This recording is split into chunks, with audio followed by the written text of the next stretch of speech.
Türkmenistanda COVID-19 keseline garşy görülen çäreleriň dowamında lukmanlar we polisiýa tarapyndan ilatdan para talap etmek bilen bagly ýagdaýlar köpelýär. Şeýle-de azyk krizisi güçlenýär. Türkmenistanda ilatyn gyzgynyny barlamak boýunça alynıp barlayan işleriň dowamında saglygy saklaýyş we polisiýa işgärleriniň ýaşaýjylara karantini uğratmak haýwaty bilen para talap edýänligini habarçylarymyz gürrüň berýärler. Libapda koronavirus bilen bagly çäklendirmeler sebäpli gödökçülük postlarynda karantina iýerjek diýip para soraýanlar köpeldi. Adamyň gyzgyny bar bolsa oňa para bermesen karantina uğratjakdyklaryny aýdýarlar. Hatda mövsümleýin sowuklamaty bolanlarda gyzgyny 37 gradusa ýetse pul bermeseler karantina gitjekdiklaryny duýdurýarlar diýip habarçymyz 16 aprelde gürrüň berdi. Onuň söýlerine görä talap edilen paranyň meçhuri 1000 manatdan başlanýar. Häzirki wagtda COVID-19 keseli sebäpli adamlaryň gyzgyny barlamak işleri jemgyýetçilik ýerlerinde ýollarda, şol sandy regionlaryň aralarynda we şäherlere girilýän ýerlerde giň derejede alınıp barylýar. Tutuş ýurt boýunça ýollarda döredilen barlyk gödökçülük postlarynda ilatyň dokumentlerini barlamak we gyzgyny ölçemek boýunça işleri ýokunç keseler boýunça Lukmany sanitariýa epidemiologiýa gullugynyň wekilini we polisiýa işgärini öz içine alýan toporlar alyp barýar. Ýokunç keseler boýunça Lukmany sanitariýa epidemiologiýa gullugynyň wekilini we polisiýa işgärini öz içine alýan toporlar ähli gödökçülük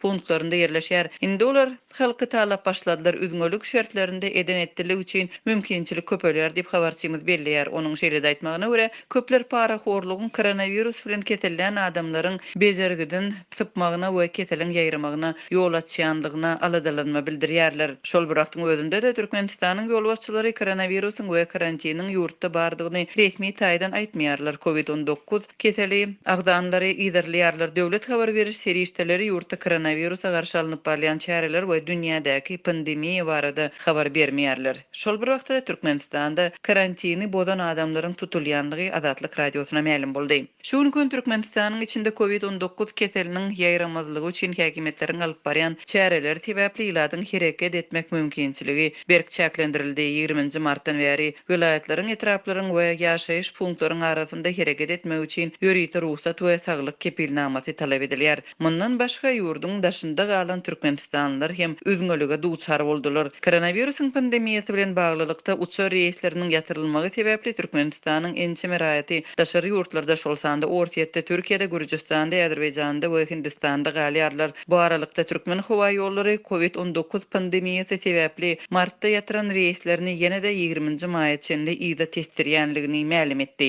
Munyň bilen baglylykda Türkmen howa ýollary satyn alynan biletler üçin maliýe serişdeleriň uçar gatnawynyň dikeldilmeginden soň gaýdyp beriljegini habar berýär.